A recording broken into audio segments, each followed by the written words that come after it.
Alright guys, it's Chatterbox Reviews. Coming to you guys with my review for the movie Mank.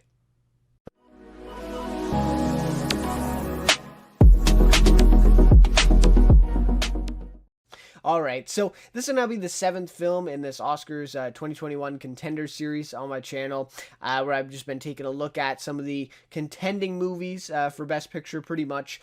So it'll end up being 10, because I did check out very early on the 2 that didn't get nominated for Best Picture, which there's only 8 this year, which was, One Night in Miami and Ma Rainey. So there will be 10, and this is the 7th. We have 3 more to go after this one, and we have No Man Land, which will be coming up right after this one, because I have seen that as well. Right after this one, Mank. So those 2 will be coming out, and then of course we got Sound of Metal and Trial of the Chicago 7 left. So Trial going to be the last one, and hopefully I'm aiming, right, because we're only a week away from the Oscars now, so I'm aiming to get all of these out before the Oscars, and then I of course do want to do kind of a ranking video, ranking the 8 Best Picture nominees, my personal list, and so I do want to do that, but I don't think I'll be able to do that before the Oscars ceremony, so I might do that a couple days after, and do something like that. I would really like to do it though, because I did one for last year's Oscars, and I just think it would be really cool to look at this year compared to last year, and maybe even try to do a ranking eventually, maybe, of the last decade, right, and kind of throw those in together with last year's as well. And I guess now we're in the new decade of 2020, so now each year we can kind of compare the movies together. So anyways, really looking forward to that, but love to hear your guys' thoughts on this one, Mank. So this one was a little bit of an earlier release compared to some of the other ones I've done lately, The Father, Judas. These movies are just kind of recently got this kind of wide release and a lot of buzz around them, but Mank was one that this one's been out for a while, right, and people have been talking about it for quite a while now. But yeah, I'd love to hear your guys' thoughts on this one. I am getting around to checking it out now. But yeah, I'd love to discuss this one with you guys. I've heard, a lot of people just think it's kind of boring, right? That's kind of the first thing you hear. But I think it is worth, discussing some of the stuff in this, and some really impressive elements for me, for sure. So if you enjoyed this review, please leave a like and consider subscribing to the channel as well. Would really appreciate that. But without any further ado, we'll get into this one. So we'll start off with a little bit of a recap, kind of going over the plot, what the kind of basics of this one are. Then we'll get into my non-spoiler review, where I'll just share my overall thoughts of the film, no spoilers at all, and kind of give you my log line of what I thought of the film, and kind of give that kind of big picture recap. And then I'll get into my spoiler discussion, which will be the majority of this one, where we'll talk about all things spoilers. We'll talk about the ending, all the kind of characters and plot lines and all that kind of stuff we'll talk about there. And then we'll end off with talking about its Oscars chances. So, of course, the nominations have been in now for a while. Oscars are coming up. So this will basically just be dedicated to what I think, it will win pretty much out of the nominations it's received. Do I think they deserve the win? Do I think should they have been nominated for something else? That type of discussion, will be for that one for sure. So anyways, let's get into this one. So, Mank. So, the movie is directed by David Fincher, and it's written by his father, Jack Fincher. So, this is a very interesting story of how the film was made, of course, and perhaps maybe the most interesting out of any of these nominations this year, with, being that kind of background of it. So, this one was originally supposed to be filmed in the late 1990s, so pretty much after 1997, I believe, which was, his film. Was it The Game by David Fincher? Anyways, and so it was supposed to be after that film, because the script was written by Jack Fincher in the 90s, right, in the mid-90s. So it was around that time, and of course Jack Fincher has passed since, quite a while ago now. And so that was when it was supposed to be made, and that would have been such an interesting thing, because imagine this movie in like 99, right? In 1999, for this movie to come out. I just really would have liked to see that, and see how it would have compared to some of the competition at that point for the Oscars. Yeah, really would have been interesting, but instead, we get this film about 20 years later. And so David Fincher, returns to this, and I think this obviously is part of it, is that it's on Netflix. And I think that's relevant here, because Netflix are the ones who let David Fincher kind of go with this and kind of take out this type of passion project. That's kind of the way I see it, right? Whereas I don't know if he would have got that opportunity elsewhere, or maybe he didn't get that opportunity elsewhere, and that's why it's been 20 years until he made the movie, right? So yeah, really interesting story behind this one. That his dad wrote it, and his dad wasn't a screenwriter, I don't think, right? Like this was his kind of only thing that he did in terms of screenwriting. His only credit. So it is a really interesting story here for sure. And, Jack Fincher, obviously, in that era, I would assume, right, was alive then and maybe followed it a lot and was really passionate about it. And so that's where kind of Fincher picks up, takes the script, and really, does a really good job with this film, putting it together. So this one stars Gary Oldman, Amanda Seyfried, Lily Collins, Arliss Howard, Tom Pelphrey, Toby Leonard Moore, and Charles Dance. So there are a few other ones that I'm missing, but those are kind of the big ones that kind of stuck out to me, and those are kind of the ones, the headliners of this one. Though I think really, like, Gary Oldman is the star of the film, right? Of course, he's the titular character, right? So that's a big part of it. But even the way that this is advertised and the way that even the credits are at the beginning of the film, it's kind of trying to get this kind of nostalgia effect of how the 1930s and 1940s movies were made, right, with that big starring role, with that big name. And Gary Oldman is that for this movie. No other actor really has a big role in this compared to him. So yeah, definitely an interesting kind of cast, but Gary Oldman definitely the leader in this one. So the movie is based on true events and follows screenwriter Herman J. Mankiewicz in 1930s Hollywood as he struggles to complete the screenplay for Orson Welles' Citizen Kane. So, of course, Citizen Kane, widely regarded as maybe the best film of all time, right? That kind of, that kind of company for sure. And definitely an intriguing story just off the bat from hearing Citizen Kane and kind of, the stuff behind making it. Obviously, that's going to get some intrigue. And I'm not sure that Herman J. Mankiewicz is someone that a lot of people heard of going into this film. Maybe. But I definitely did not hear about him. And so that was also interesting to just kind of learn more about this background. And especially if you're interested in 1930s Hollywood, or at least that era, this is going to be very, very intriguing. And I'm sure, you would be very excited to see this film. So now my kind of overall thoughts, non-spoilers here. So this film seemed to be very promising going in, right? Due to its intriguing subject matter, like I just said, especially if you're into that, if you're really into that era of Hollywood and that whole, even Hollywood history, really intriguing for you, right? And of course, the high-profile talent involved, both in front of and behind the camera. David Fincher, obviously, a massive director right now, and a lot of people's, in their list of their top 3 directors or top 5 directors, right?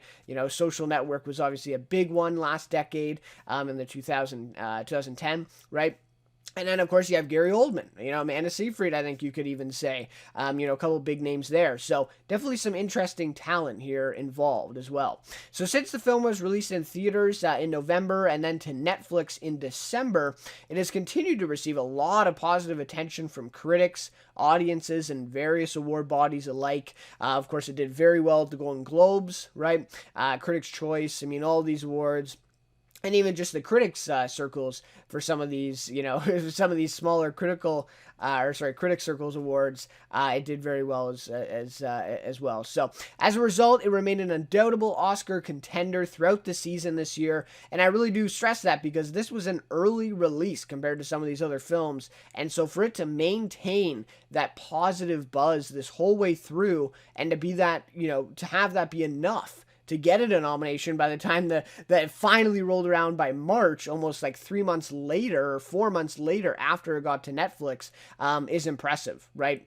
So this was ultimately confirmed a few weeks ago when the Oscar nominations were announced, and the film received a leading 10 total nominations, including Best Picture. So Joker, I believe, got 11 last year, right? And now we have Mank this year getting 10, and no one's even close to that. I believe the next best is 6, with a bunch of them tied for 6. So 10 nominations, pretty serious stuff. Of course, a lot of them, the technical stuff, but still very impressive. So with all this in mind, like many of the Oscar contending films this year, the films I've reviewed in this series, my expectations were rather high going in. And I must say, though the film doesn't necessarily exceed these expectations, it doesn't really disappoint either. So I find myself kind of somewhere in the middle with this one. I wasn't disappointed by it, but I wasn't, kind of thrilled by it or really surprised. This one kind of just came in right where I thought it would come in, kind of right where I was expecting it to be. And so I think that's, a positive, right? At least it wasn't, a negative in it being bad. But I don't necessarily think it was anything, shocking or anything that really stands out to me, in terms of, best of the year or even, best of the decade, anything like that. It's just not quite there for me. So in terms of my logline here, so while the film sometimes lacks a clear plot, it suffers from very uneven pacing at times and struggles to give significant character development as well to some of these characters, it very much succeeds at what it's trying to do in creating an immersive look into 1930s Hollywood and even the career of Herman J. Mankiewicz during this period. What it lacks in terms of structure and some more nuanced writing, it often makes up for with its faithful stylistic choices and impressive direction throughout, really bringing this one full circle and really maintaining that consistent approach to this, where you could tell, obviously, just with it, the first thing being it black and white, you could tell exactly what they were going for, and the direction throughout and the style that they used here really, really worked well in achieving that. So, yes, some of these things, it's not, the structure isn't quite there. Some of the writing isn't, it's a little subpar at times, right? A little lackluster, and, the pacing is a little bit off. But all these things kind of work together to create what they were really going for with the film. So it's hard to fault it, right? It's hard to fault the movie for, lacking structure or being in, this kind of black and white tone and stuff like this. Well, that's kind of what they were going for. They weren't really going for a modern day movie that's kind of the typical structure, the typical narrative. And so in that way, really, really great at achieving what it was trying to do. So overall, this film is definitely an intriguing entry in Fincher's excellent filmography, an extensive one at that, and one that very much stands apart among this year's competition, if not only for its visual style alone. Like I said, it's the only black and white film that's here, of course, in the Best Picture race. Malcolm and Marie came out this year, but that was not anywhere at the Oscars. So very, very interesting, just there with it being black and white and, of course, the stylistic choices and everything. But this one definitely stands out. I think, even people that aren't big fans of this one, they would have to admit, yes, this one does stand out. It definitely is memorable, right? So, however, though, in the context of an Oscar caliber film, I believe it truly leaves something to be desired because I think it struggles to meet its full potential. Again, I think it's still impressive and it really does achieve what it's trying to do, but I just think that it had so much potential to be a little bit more than it is, to me. That's at least my thought going into it. I just think it had a little bit more potential here, and I don't think it was fully realized and I think mainly the script is what kind of held it back from reaching that full potential, but that is what it is. So anyways, those are my kind of non-spoiler thoughts there for the film. Now we'll get into spoilers, and we'll kind of, parse out all these kind of thoughts that I had a little bit more in detail. So if you haven't seen the film yet, maybe come back here once you have, but otherwise, let's jump into now the spoiler discussion. All right, so to start off here, this discussion, we're going to start off with the performances, like I always do with these reviews, and I have to say, an impressive performance here from Gary Oldman. I will say, though, I don't think it's as great as Darkest Hour. I really don't think it's on that level, and I think that's obviously his biggest and best performance that he's done. And to be honest, I thought he actually did have a few more performances that were kind of, at this kind of level. But it really seems like Darkest Hour, in terms of at least awards, right? Obviously he has given some really great performances in the past. But in terms of awards, at least, there isn't actually that much, of kind of a list of all these roles that he's had, it's really been Darkest Hour has been his kind of big role that kind of broke him out, at this level of the Oscars. But he did well here. He really did. I thought he was really great, and of course I think he's supposed to look a lot younger. So I think the makeup was also pretty good in terms of that, because he is in his 60s now, right? And I think he was playing a character here that was supposed to be 39 or late 30s. So, kind of an interesting choice there, right? To have Oldman play him in the movie, because of that age. But anyways, an impressive performance. I really think it was great. Again, the writing, there wasn't a lot of really depth here, or a ton of development. But I think he did he did a really good job with what he had. It was kind of a level-headed performance throughout the film. There wasn't, there wasn't a lot of scenes where he's like breaking down or really has a lot of conflict. It's kind of just the same thing all the way through, but he does really great at that, kind of being this, at times, I guess in most of the flashbacks, he's drunk, and that kind of character he's playing. But then in kind of the modern time scenes, he's kind of just this annoying, old guy, or he at least seems kind of like an older guy, who's kind of, he's dedicated to the project, but he also doesn't really care sometimes, right? They really want him to care more than he does about this screenplay, and about him finishing it, and he just seems to be not really that interested in it, and so I think he really did a good job in that, kind of playing this aloof character at times, really great. So Amanda Seyfried, I'm not sure. Again, there's not a lot of depth here, but again, I think she did a good job with what she was given. I'm just not sure in terms of an Oscar nomination.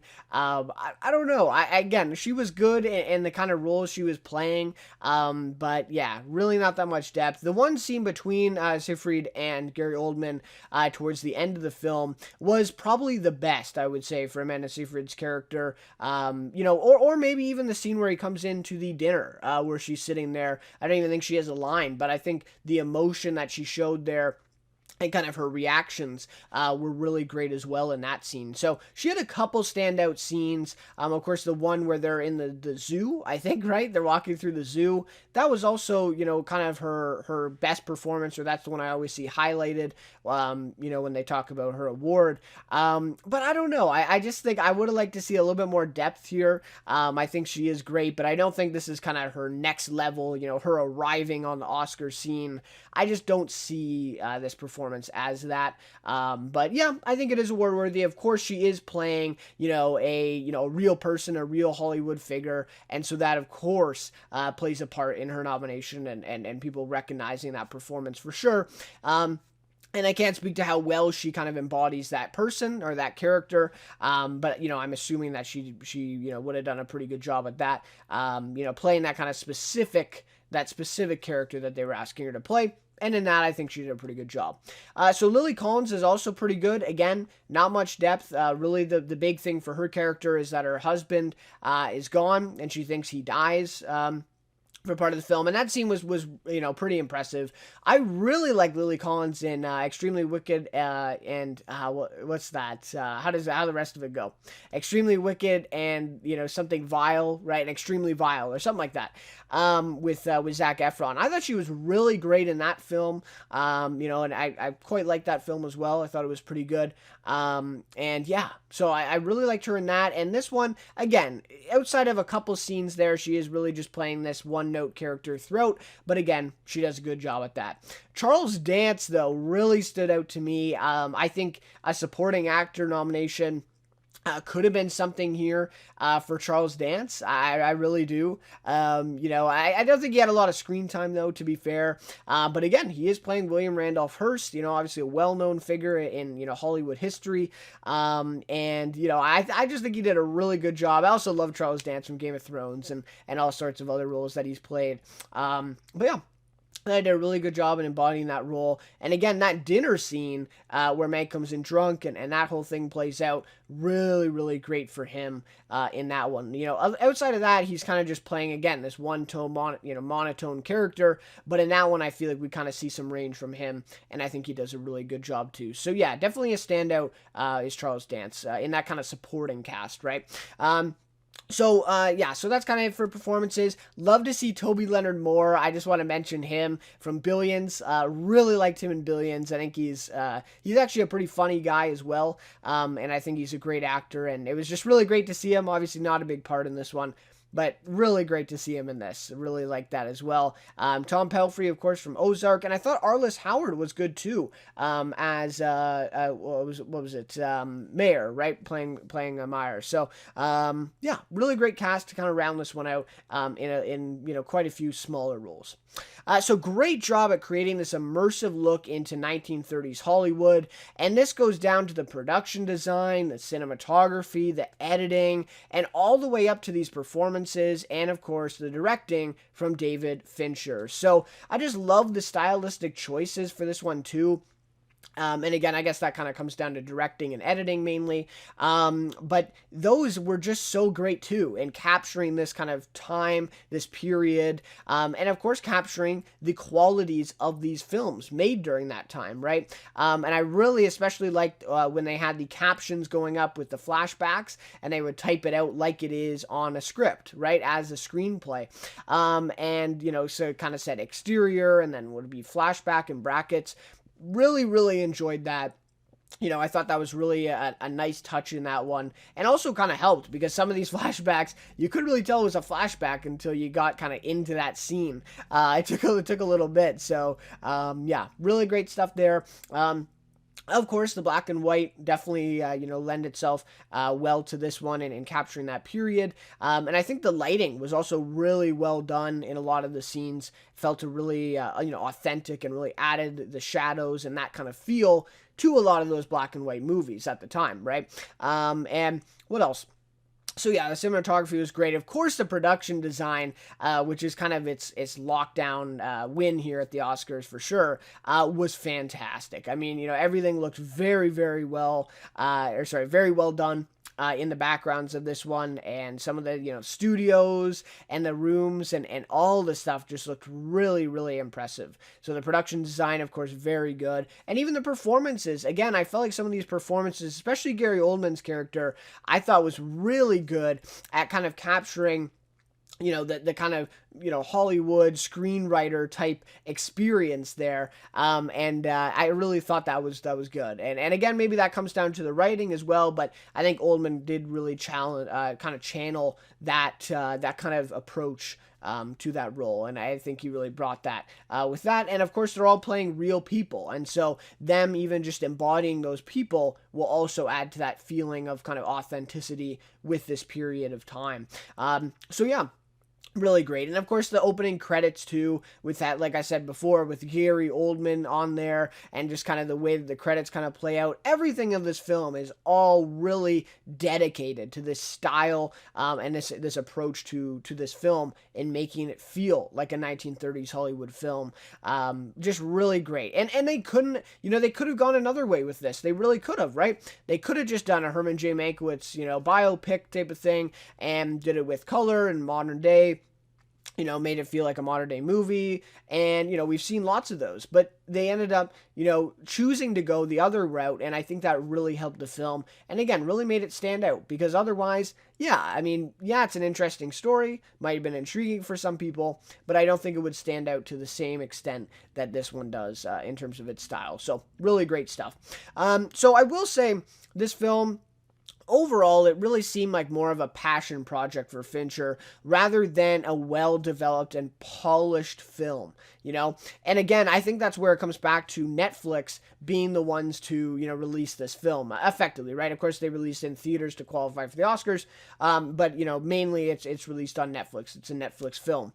And I think again that it does come back to that, because I don't think a lot of other studios would have let Fincher do this type of film and take all these kind of liberties that he does with this one, because it really is. It does seem a little bit unpolished at times. The script doesn't really seem fully fleshed out either. And some of the film just kind of seems like a hangout movie. And I really do think it kind of reminds me somewhat of a Once Upon a Time in Hollywood for Tarantino. Of course, that one wasn't a Netflix movie, and of course, he had a studio looking over him, but Tarantino has a lot of freedom, right? Even in terms of studio involvement, like, he has a lot of freedom for his films. But that is a film that kind of reminded me of this, because it is a movie where like nothing much happens, and it seems to just be a lot of these scenes kind of woven together, and this kind of hangout feeling that you have in just being immersed in this period, right? This period in Hollywood. I guess in both cases it's in Hollywood, and being with these characters and being in this world where there's not necessarily, though, a plot or a kind of a concrete structure to the film, where it's kind of like a story where you're invested in these characters and that type of thing. So in that way, I think it really reminded me a lot of Once Upon a Time in Hollywood, though I think even that film is a little bit better polished than this one. I feel like this one is just missing a little bit something, and Hollywood, again, it was kind of that hangout movie, but it was a little bit more than that. I felt like it was a little bit more fleshed out, and of course the ending kind of brings in that plot, whereas this one, it didn't really have an ending like that kind of brought it full circle. So like I said, a lot of scenes kind of laced together that do not really serve the overall plot to the movie. And that's something, of course, that was big in Once Upon a Time in Hollywood. A lot of scenes in that one just there's really no point to them except for being immersed and having this experience, right? So the plot as well is not even clear, always in this movie. And I kind of found myself questioning that, because there's a lot of different kind of stories and different beats here throughout the film. One about Upton Sinclair and the election. A lot of the time is spent on Upton Sinclair and the politics and all the stuff around that. Of course, Mank betraying his friends and even his family with his brother, writing the screenplay for Orson Welles, right? And kind of betraying, William Randolph Hearst or kind of the studios that he's been involved with. And now he's going with Orson Welles. And so that's kind of a conflict that goes throughout the movie. And then, of course, fighting, Orson Welles for credit on the screenplay that he wrote. And that kind of happens at the very end, but that's also another kind of story in this one. And then, of course, his struggle with alcoholism. That's, again, more in the flashbacks, but we also see that even in the current day stuff in the film, where he tries to drink the bottles, right? And that whole thing happens, and the doctor comes, and that whole, sequence plays out. So that is also, another point of the film. And then, lastly, it's just kind of also a biopic for Mank, and looking at his life beyond just him writing the screenplay for Citizen Kane and the other stuff that he was involved in, namely the politics and kind of the social aspect as well. So a lot of these things, a lot of these plot points are kind of jumbled in together, and it seems like all of these are possible, right? You could run with any one of these as being our kind of main plot of the movie and carry this out across a 2-hour and 10-minute runtime like it is. But not a single one of these really serves as our main plot. It's not really clear throughout the film that any one of these is our kind of what we're progressing to throughout the film. Instead, they're kind of just sprinkled throughout, and kind of just thrown at the wall type of thing. And then the ones that stick kind of get a little bit more time to play out, and the ones that don't are kind of just in there in the background. So that's the way I saw this one. And again, that's fine, because it really does, kind of emphasize this fact that you're immersed in this experience. It doesn't really, the plot itself isn't as important as kind of this experience in this world that they're placing you in and really immersing you in. So, in that way, again, if that's not what they were going for, then that's fine, because it really does work. It still works. But there are just a few things that, again, I think the script could have been a little bit more polished and really kind of spent more time on some of these plots and really made it more clear where we're going with the story here. And really, what's the point of this story, right? Like, where are we going to, and where are we bringing this Mank character? Where does he have to go by the end of the film? So, anyways, that's kind of that's kind of it there. So and this is ultimately what creates the uneven pacing, and to some extent the lack of significant character development as well, because of all these different plots and all these different kind of conflicts with these characters, and especially with Mank, and his conflict with the characters around him. It sometimes lacks development for him, right? And kind of, again, his alcoholism. Okay, that's brought up many times throughout the film. That's kind of a main point of it. But how did he start with alcoholism? Why is that still affecting him? And even they're stressing him being clean to write the screenplay, and setting up him in this house, so he's focused and he doesn't have any distractions and all that stuff. But how did even that come to be? So we don't really see that development, that background. And since we're focusing on different plots and characters throughout, the film seems to kind of meander at times, right, throughout these kind of plots, and again kind of lacking that development, and we don't really get much depth out of Mank. And even some of the other characters, of course, Amanda Seyfried's character. I mean, really, there's really no depth for any of these characters around Mank, except for maybe Lily Collins at some points. And that's kind of that's kind of it. So it is a bit of a kind of a difficult one there, because again, I feel like it could have been a little bit more impactful. Some of those moments, again, him drinking the bottle and what that means, could have been a little bit more impactful in that scene, right? If we really knew what the background was of that, what the effects of this alcoholism have had on his, even on his career and his success. Maybe that's why he's writing the screenplay for Orson instead of being with his studio and the typical thing. And then also, I thought they really could have explored his wife as well, and that kind of thing. Again, that was just kind of sprinkled in there with his relationship with his wife, poor Sarah, and that whole thing. Let's have some more depth with that story. Let's see, where that relationship is. Why, is she referred to as poor Sarah? What is that? What is that relationship, and how has that been affected by his alcoholism and him being away writing the screenplay? So again, I just feel like a lot more could have been fleshed out with this film, and that's where again I go back to this potential. The potential is so high for this film, and really could have been a really, really impressive film, but because of this kind of mixed up plots and lack of development, some of it just doesn't seem to hit as hard as it could have, so it doesn't realize that full potential, in my opinion at least. So those are just some of my thoughts on kind of the script and the way that this one feels a little bit less polished. So I also think, again, kind of as a jumping off point to this, is that the ending seems very disconnected. And again, it's because of the lack of development mainly.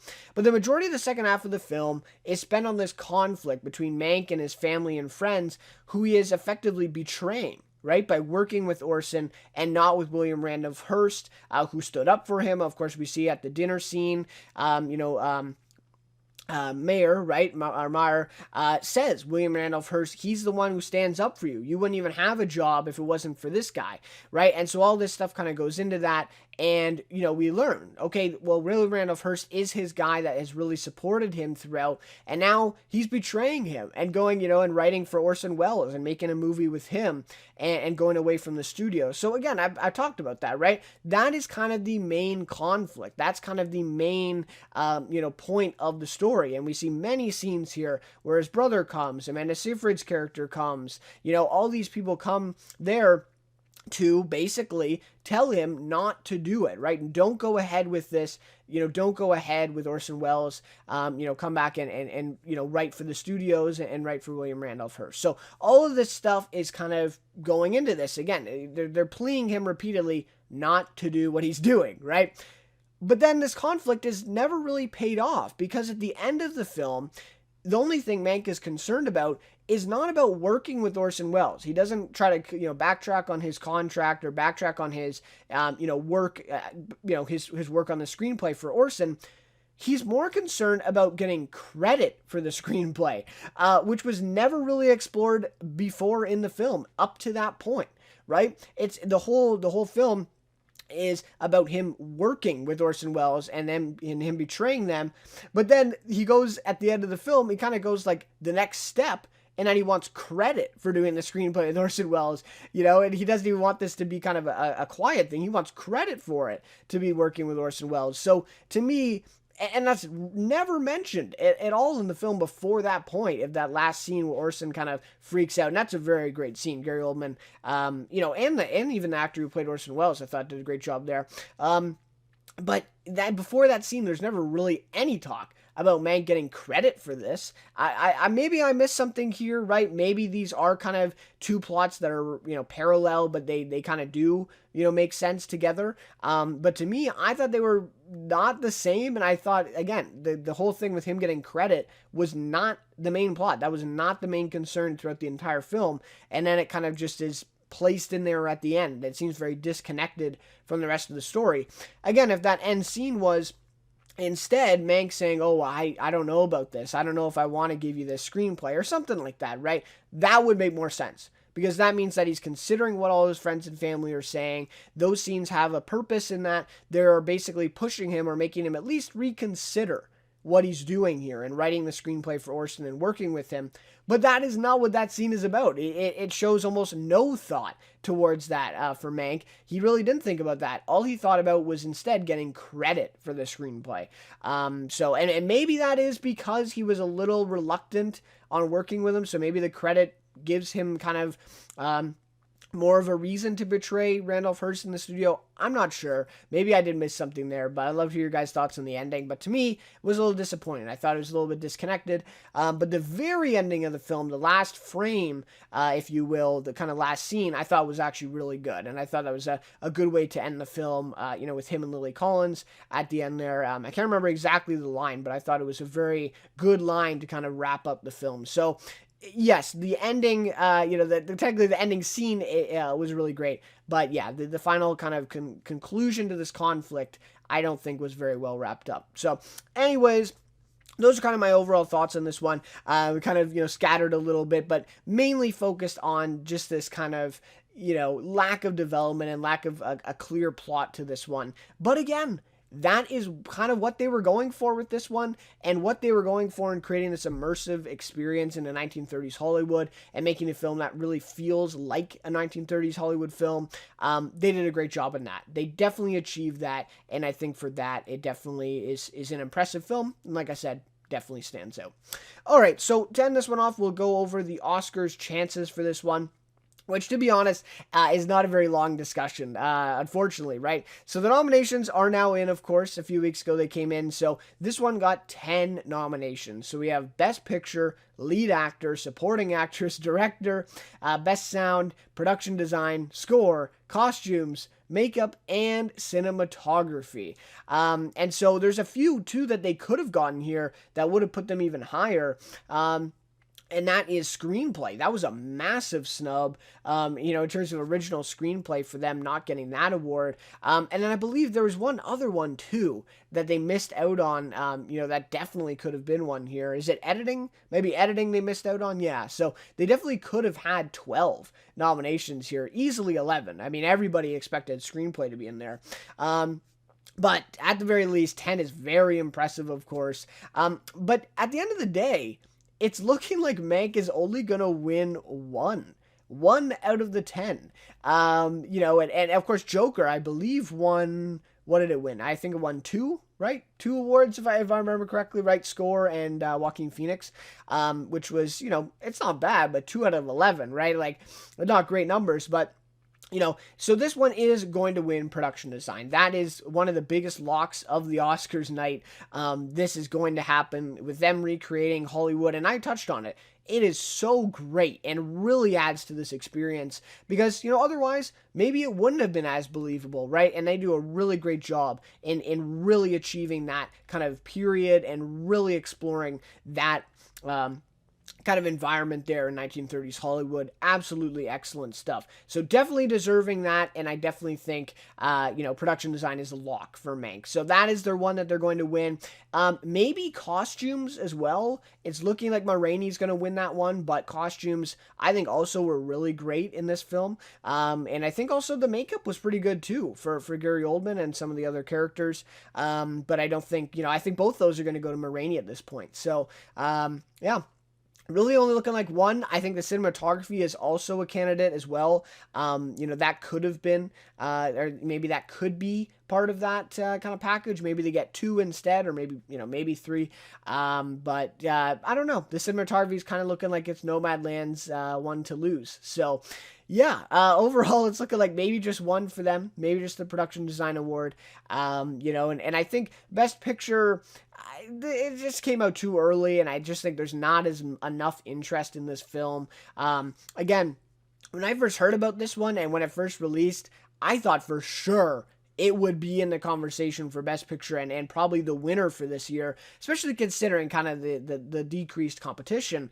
But it just never really seemed to be that. At least once, some of the other films started getting a lot of buzz, especially No Man's Land, of course, it just didn't seem to be there. And some of the people didn't even think it might kind of miss Best Picture even. So that's kind of the way it goes. Some of these films, it just kind of a weird journey towards the nominations time, and then it kind of plays out kind of in a weird way that you may not have thought of. So an interesting one there.